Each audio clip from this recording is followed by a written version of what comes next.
Retirement brings change and uncertainty, and there's 5 things that you will experience in the first few years of retirement. I want to cover them in this video and also give you some tips to help walk through these things that you will experience to get you on the other side in a much smoother position. Again, we've seen this again and again with many of our clients, so let's jump into it. The very first one is change your daily routine. Because you're used to waking up, having a daily routine, then going to work, getting that fulfillment at work, seeing friends at work, working, coming home, it kills 8 to 10 hours a day for many of you. And that 8 to 10 hours a day is now freed up. So you have an absolutely different routine, and it'll probably take you 6 to 12 months to figure out a new routine. It's hard to just wake up and create a new routine. It takes structure and it takes time. So make sure as you enter into retirement, you think about, like, what do I want to start doing? And we'll cover that here in a minute, but what do I want to do? What do I want to fill my day with? Start to create a bit of a routine on a day-to-day basis and also on a week-to-week basis. So maybe every Monday you do set things, every Tuesday you do set things. I encourage you, set out a guideline, a timeline, a routine, structure. It will really help you walk into retirement. A lot of you will walk in and wake up the first day of retirement and just like mind blown, you have no idea what to do. So make sure you create a bit of a routine as you walk into retirement. The second thing you will experience, and to me this is probably the hardest thing on the financial side, is you need to start spending your hard-earned money. You're used to going to work, collecting a paycheck, and you basically were exchanging your time for a paycheck. That time is over, and it's now time to pay yourself. And trust me, it's much more difficult than you think. And just ask anyone around you that's retired that is starting to draw money out of their RSP, TFSA, non-reg, whatever the account is. You've worked hard to build this up, and to start depleting it, it's a mental mind shift, and it's really difficult. And most of you are not going to spend enough money early in retirement, which can be quite detrimental. So you want to make sure you start wrapping your head around this, figure out again how much you can spend. And we did a video a couple days ago on building a financial plan, which really covers off like how do you maximize all your savings. So you've worked hard to build this nest egg. Step 1 is, how do we maximize what we've built up here? How do we get the most in our pocket, not CRA? The second thing is actually mentally getting around the hiccup of, how do I actually do this? Like mentally, how do I actually pull out my 2, 5, 10,000, whatever it is every single month to spend?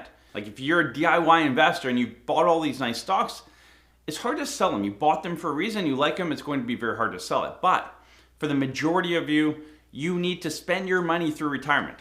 Most of you can't live off kind of dividends and interest. You need to wind down those accounts. A third thing that you'll notice in retirement is your social atmosphere is going to change. A lot of you get your social fill, a lot of your conversations at work. And because that's no longer there, you're going to have to find a new social environment and possibly new hobbies. And again, the hobbies and social environment kind of tie into number 1, right? Create a routine. If you can create a routine around social and hobbies and that kind of stuff, it's really going to help you kind of merge those two together. So again, I encourage you to find hobbies before you retire.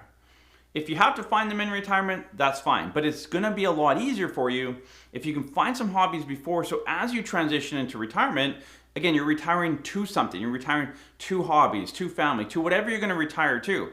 But have that social circle ready to go so that there's not a gap in between. The fourth thing you'll experience is health and wellness. And a lot of it, again, mental game here. As you can tell, when it comes to retirement, financial is a big piece of it, but the mental game really comes into play. And when we talk about health and wellness, a lot of people, a lot of our clients that hit retirement say, Adam, I never really thought about it. Like I kind of took care of myself, I moved or whatever, but now I'm in retirement, like I feel old. I know I'm old, I'm not working anymore. A lot of you have jobs that keep you moving. Could be many things. Again, when you don't have those jobs anymore, what is going to keep you moving? You need to look after yourself. You have to be careful what you're putting in your body. Again, when you're at work, you're busy, you're burning calories, you're burning energy, your mind is on other things. A lot of retirees, what happens is, again, you don't create that routine. You're at home a lot. Access to food, snacks, soft drinks, all that kind of stuff is much easier. And you fall into that trap. So make sure you have a health and wellness plan. I encourage you to find a partner in this. It could be a spouse or common law partner. It could be a friend, a coworker that maybe is retiring the same time as you. But find someone that you kind of team up with on this and have a health and wellness plan as you go into retirement. The fifth thing you'll experience is your estate and legacy planning. And a lot of you start to think about like, wow, I'm, in my 60s, in my 70s, I'm getting ready to kind of wind down my assets. And as you sit down with your financial planner, you might come to the realization that you actually may never spend all the money you've been able to save, which is a great problem to have.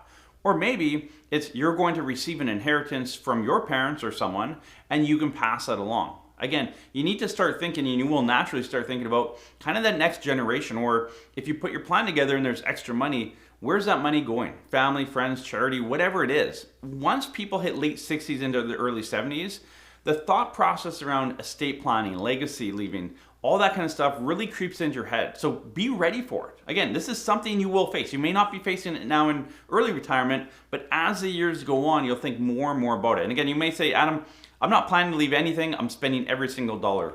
That's great, but as you can imagine, it's hard to kind of die with $1. Again, there's that book, Die With Zero. It's a great concept, but it's quite impossible to actually do that. You'll probably, ideally, be left with a little bit of money. So how is that structured? How are you going to leave that? Again, make sure your will and all that's up to date as well. So again, estate and legacy planning becomes a big piece of it all. So there's 5 things that you will experience in retirement, whether it's day 1 or day 500 or even beyond that. You will experience these 5 things. So be prepared for it. Create structure around it. Be aware of it.